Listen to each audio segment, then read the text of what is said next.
যেই আল্লাহ পাক রব্বুল আলামিন দুনিয়াতে সব মানুষদেরকে পাঠাইলেন পরীক্ষার হল, মানুষ বড়াইয়ের কারণে ধ্বংস হয়ে যায়। যেই মানুষগুলো সম্পদের লোভের কারণে ধ্বংস হয়ে গেল।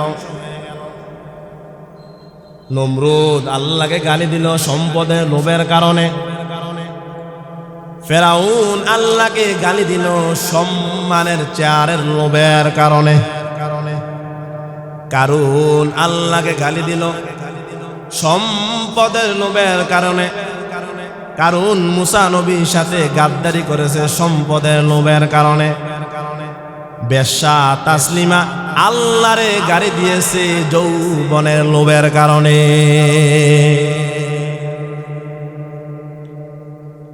যেই আল্লাহ পাক রব্বুল আলামিন দুনিয়াতে বান্দাকে বলে, বান্দা মনে যা চাই তাই করিও না, কারণ তোমার বাদাস মনে যা চাই তাই করতে পারবে না। সামনে তোমার বাদাস, ওই বাধাটাকে অতিক্রম করে তুমি যাইতে পারবে না। নিষিদ্ধ সময়গুলোতে তুমি নিষিদ্ধ পালন করতে হবে।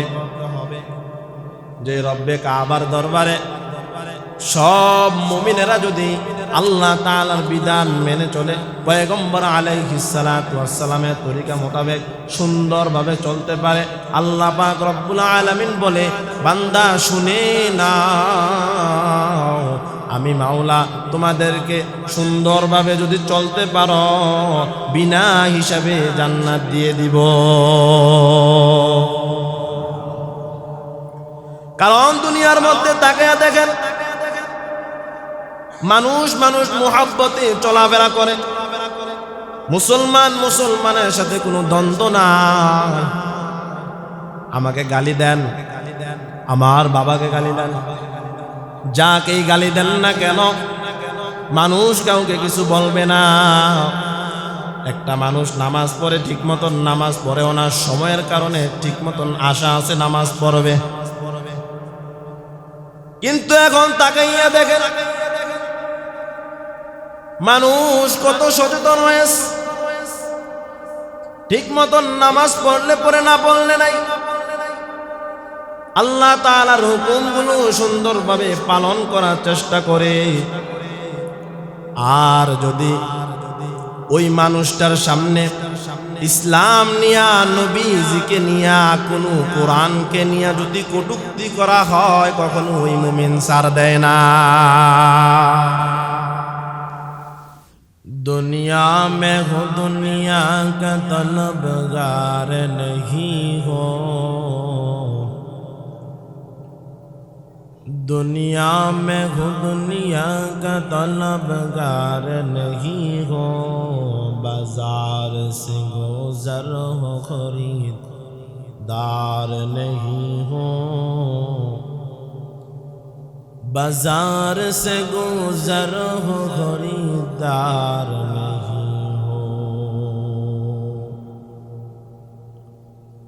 अल्हम्दुलिल्लाह, अल्लाह पाकेर अशेष मेहरबानी যে আল্লাহ পাক রব্বুল আলামিন আমাদেরকে মায়া করে, দয়া করে, মুহাব্বত করে, করুণা করে, ভালোবেসে মহান রব্বে কারিম তার মহান হুকুম জুমার নামাজ আদায় করার জন্য দুনিয়াতে সবথেকে উত্তম জায়গা মসজিদে আসার, বসার, কিছু কথা বলা এবং শ্রবণ করার মতো যেই রব্বুল আলামিন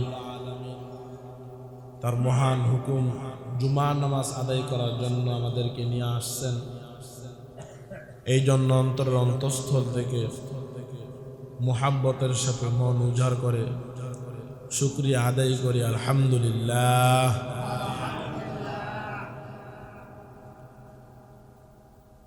আল্লাহ পাক দুনিয়াতে এমনই করে দুনিয়াতে সবকিছু সৃষ্টি করেছেন শুধুমাত্র মানুষের গোলামির জন্য। আর মানুষকে সৃষ্টি করেছেন একমাত্র আল্লাহ তাআলার গোলামের জন্য।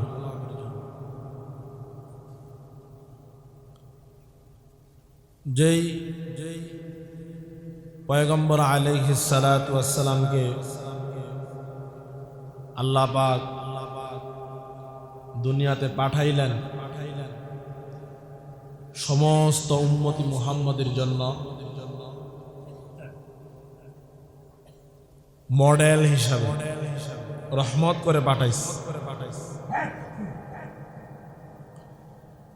যে আল্লাহ পাক আমাদেরকে দুনিয়াতে পাঠাইছেন শুধু তার গোলাম ইবাদত করার জন্য, যে উদ্দেশ্যে পাঠাইছেন সেই উদ্দেশ্য যদি আমরা বাস্তবায়ন না করি,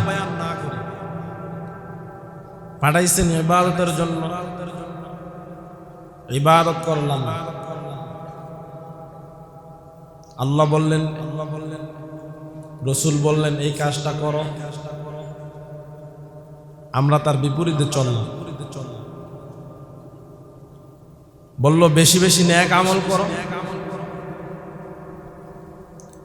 আমরা বেশি বেশি গুনার দিকে আগায় যেতেছি।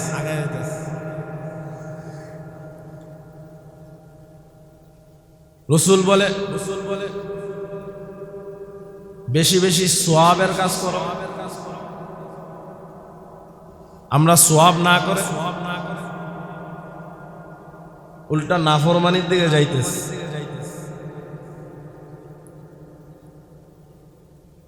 যে লম্বা কথা, আমি সামান্য হাদিসের উপর কিছু কথা বলবো, এরপরে যদি সময় পাই আয়াতের উপর। قال رسول الله صلى الله عليه وآله وسلم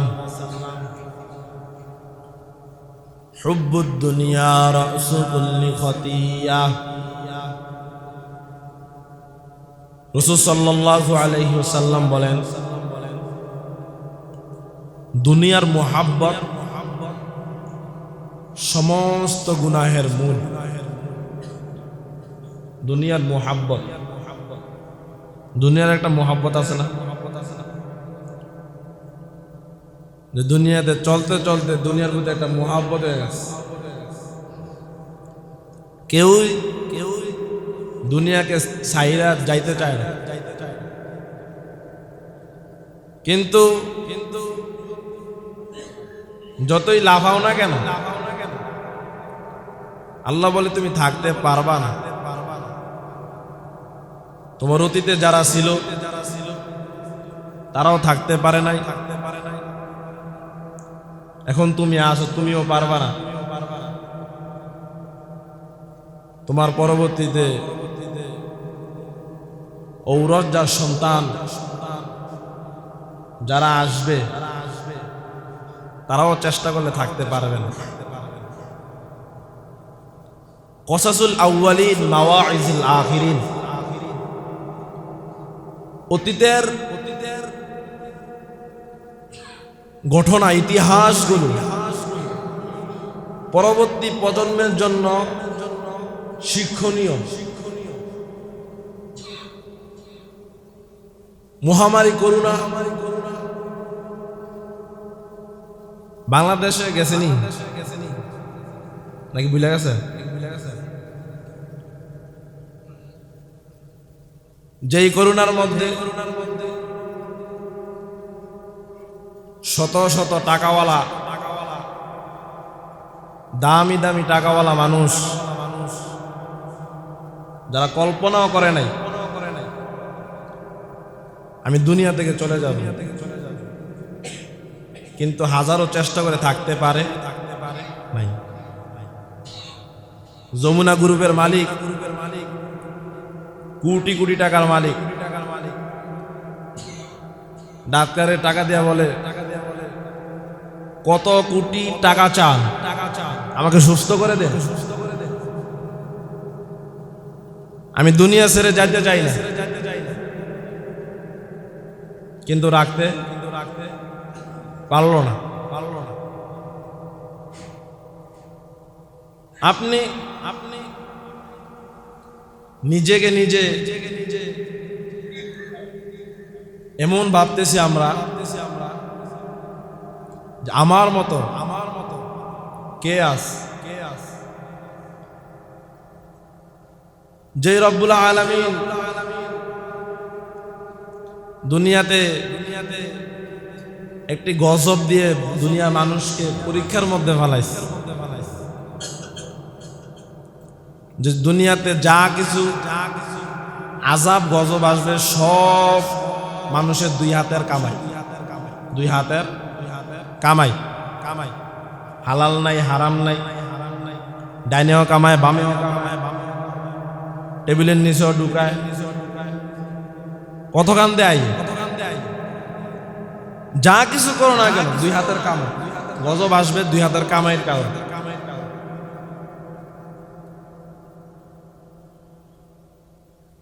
পয়গম্বর আলাইহিস সালাতু ওয়াস সালাম বলেন, দুনিয়াতে মুমিন তুমি ভরাই করার কিছু নাই, কারণ দুনিয়াটা মুমিনের জন্য হলো জেলখানা, কাফেরদের জন্য হলো বালাখানা। আদ-দুনিয়া সিজনুল মুমিন ওয়া জান্নাতুল কাফির।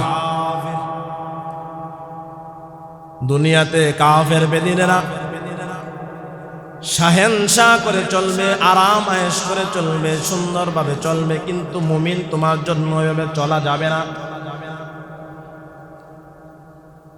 মুমিন দুনিয়াটা তোমার জন্য জেলখানা হয়ে যাবে,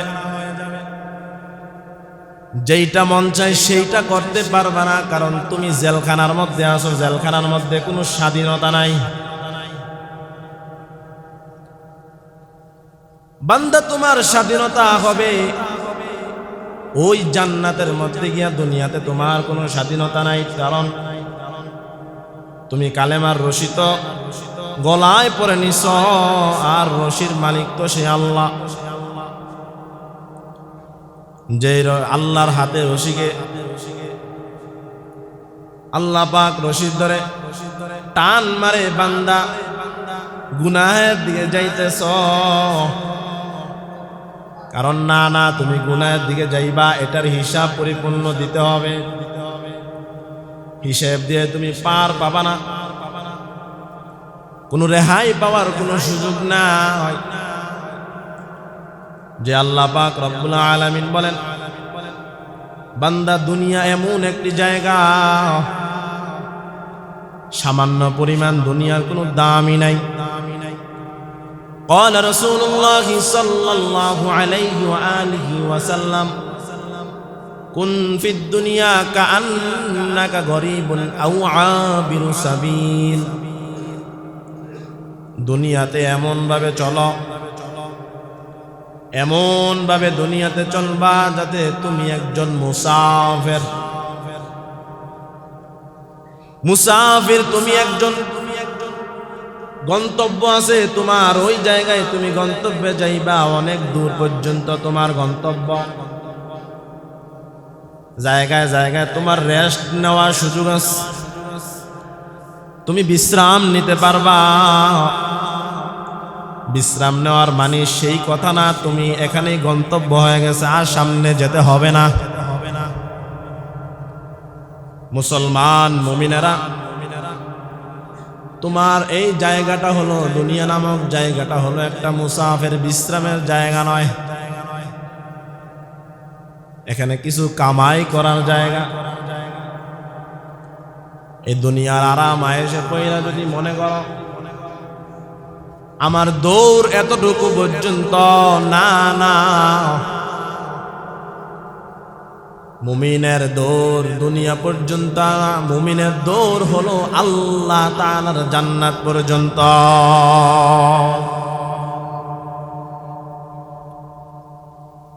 দুনিয়াতে মানুষ তিনটা,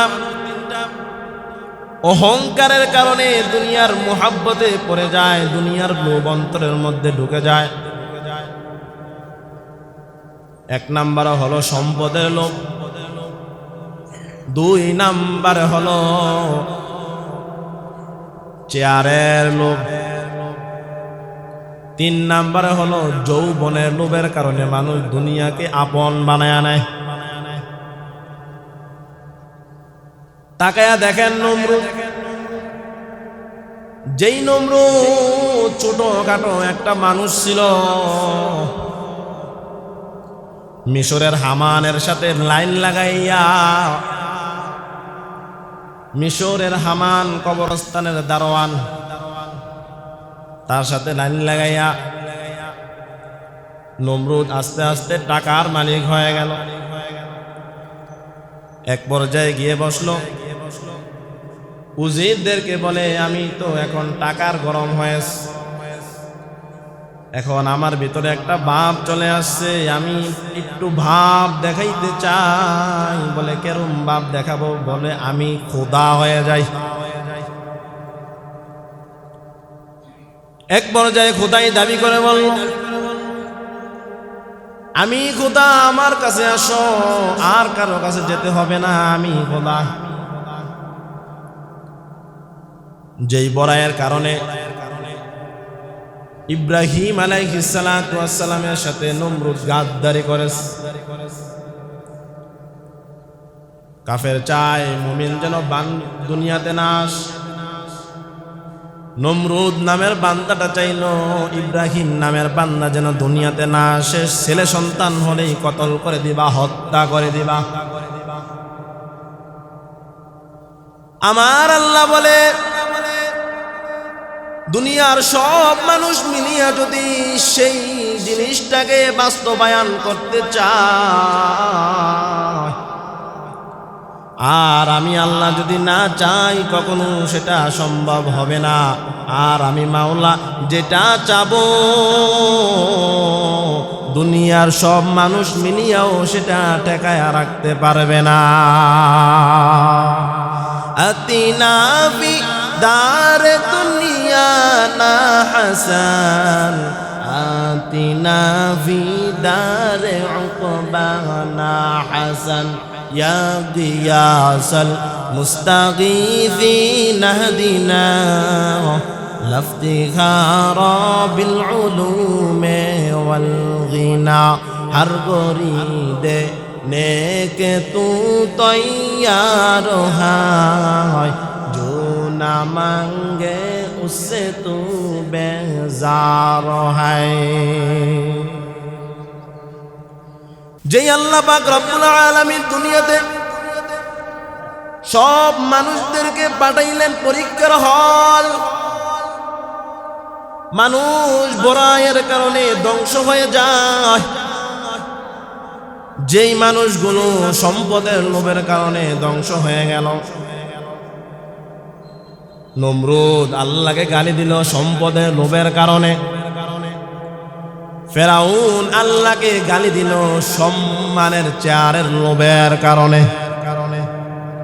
কারুন আল্লাহকে গালি দিল সম্পদের লোভের কারণে। কারুন মুসা নবীর সাথে গাদ্দারি করেছে সম্পদের লোভের কারণে। বেশ্যা তাসলিমা আল্লাহরে গালি দিয়েছে যৌবনের লোভের কারণে।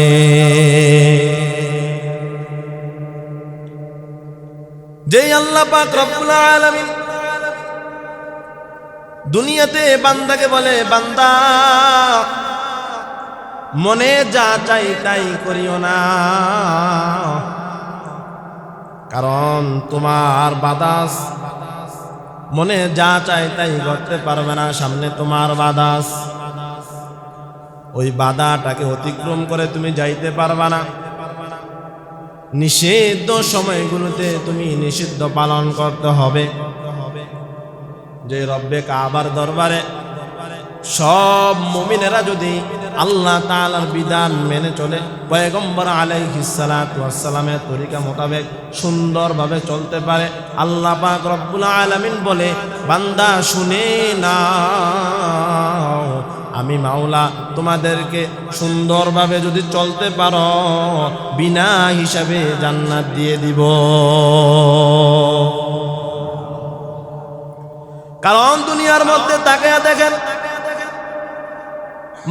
মানুষ মুহাব্বতে চলাফেরা করে, মুসলমানের সাথে কোনো দ্বন্দ্ব নাই। আমাকে গালি দেন, আমার বাবাকে গালি দেন, যাকেই গালি দেন না কেন মানুষ কাউকে কিছু বলবে না। একটা মানুষ নামাজ পড়ে ঠিক মতন নামাজ পড়েও না, সময়ের কারণে ঠিক মতন আশা আছে নামাজ পড়বে, কিন্তু এখন তাকাইয়া দেখেন মানুষ কত সচেতন হয়েছে। ঠিক মতন নামাজ পড়লে পড়ে, না পড়লে নাই। আল্লাহ তাআলার হুকুমগুলো সুন্দরভাবে পালন করার চেষ্টা করে। আর যদি ওই মানুষটার সামনে ইসলাম নিয়া, নবীজিকে নিয়া, কোনো কোরআনকে নিয়া যদি কটূক্তি করা হয়, কখনো ওই মুমিন ছাড় দেয় না। বান্দাটা নামাজ পড়ে না ঠিক মতন, মানুষ তোমাকে কিছু বলবে না, কিন্তু তুমি নবীকে অটুক্য করে কথা বলেছ, তোমাকে কোনো ছাড় দেওয়া হবে না। পাইলেই জুতা মুবারক তোমার গালের সাথে লাগাইয়া দিবে। আল্লাহ পাক যদি ধ্বংস করে দেয়, বিশাল বাহিনী লাগে না, সামান্য মশা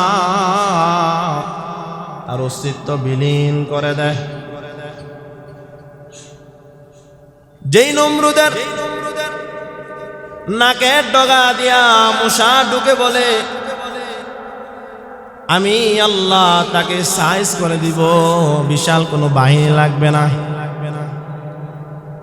আল্লাহ পাকের অর্ডারে ল্যাংরা একটা মশা নমরুদকে দুনিয়া থেকে ছেড়ে বিদায় দিয়ে দিল।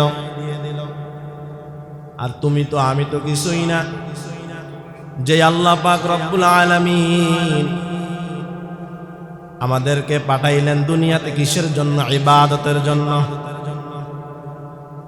পয়গম্বর আলাইহিস সালাতু ওয়াস সালাম বলেন, ক্বালা রাসূলুল্লাহ সাল্লাল্লাহু আলাইহি ওয়া আলিহি ওয়া সাল্লাম, হুব্বুদ দুনিয়া রাসু কুল্লি খতিয়া। দুনিয়াটা হলো এক পর্যায়ে ক্ষণস্থায়ীর জায়গা, আর এটাকে যদি আমলের সঙ্গী বানায় নিতে পারো, আখিরাত হবে চিরস্থায়ী জায়গা। এটাকে মহব্বত করিও না, এটা আর মায়ায় পড়ে যেও না, এটা আর ভালোবাসায় তুমি পড়ে যেও না। দুনিয়া হলো একটা সুন্দর একটা মৌমাছির মতো, এ যেমন করে দুনিয়াটা তুমি এমন করে বাথরুমের মতো। বাথরুম যেমন দুনিয়াতে আছে, কিন্তু মানুষ প্রয়োজন মিটাবার জন্য যায়, প্রয়োজন শেষ হয়ে গেলে বাথরুমে কেউ থাকে না। দুনিয়াটা হলো বাথরুমের মতো।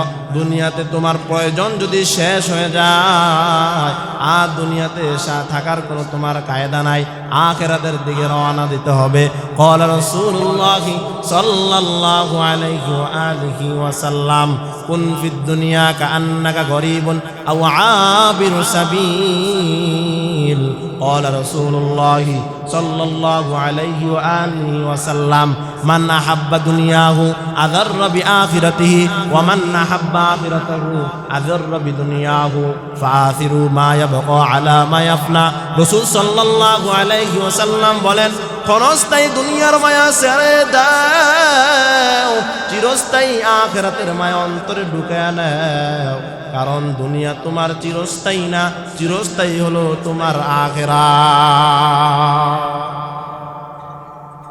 পয়গম্বর আলাইহিস সালাতু ওয়াস সালাম উম্মতদেরকে এত সুন্দর করে বাতায় দিয়ে গেলেন, দুনিয়ার মায়ায় পড়িও না। কারণ দুনিয়া এমন একটি জিনিস যা তোমাকে কখনো ছাড়তে চায় না। তুমি কবরের দিকে তো যাইবা, কিন্তু দুনিয়া তোমাকে বলে আরো থাকো। সাহাবায়ে কেরাম কেউ থাকতে পারলেন না, আউলিয়া কেরাম কেউ থাকতে পারলেন না। মানুষ একের পর এক আসতেছে, কেউ থাকতে পারে নাই। আমি মুসলমান, আপনি মুসলমান, আমার বাবা মুসলমান, দাদা মুসলমান, জন্মসূত্রে আমরাও মুসলমান। মুসলমানিত্ব ঠিক রেখে চলতে হবে, কিন্তু একাধিকভাবে চলতে হবে। দুনিয়াতে জন্ম ঔরস্যবে সবাই আসতে হবে, কিন্তু থাকার কোনো কাইফিয়ত নাই, থাকার কোনো কাইফিয়ত নাই। এই জন্যই তো আল্লামা জালালউদ্দিন রুমি রহমতুল্লাহি আলাইহি বলেন, এমনভাবে দুনিয়াতে চলবা আর আল্লাহ তাআলার ইবাদত এমনভাবে করবা যাতে মানুষ তোমাকে পাগল বলে। দুনিয়া সব কিন্তু পাগলের দল। কেউ টাকার পাগল, কেউ বাড়ির পাগল, কেউ নারীর পাগল, কেউ সৌন্দর্যের পাগল, কেউ গাড়ির পাগল। আর সব পাগল বাদ দিয়ে এমন একটা পাগল আছে, তারা দুনিয়ার পাগল না, গাড়ির পাগল না, বাড়ির পাগল না, নারীর পাগল না, সৌন্দর্যের পাগল না, তারা হলো আমি মাওলার পাগল।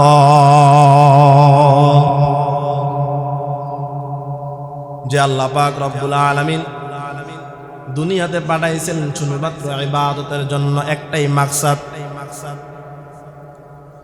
আর ওই ইবাদত কিভাবে হবে? আপনি যেই কাজটাই করেন না কেন সেটাই ইবাদত হয়ে যাবে যদি রসুলের তরিকা মোতাবেক হয়, যদি রসুলের তরিকা মোতাবেক হয়,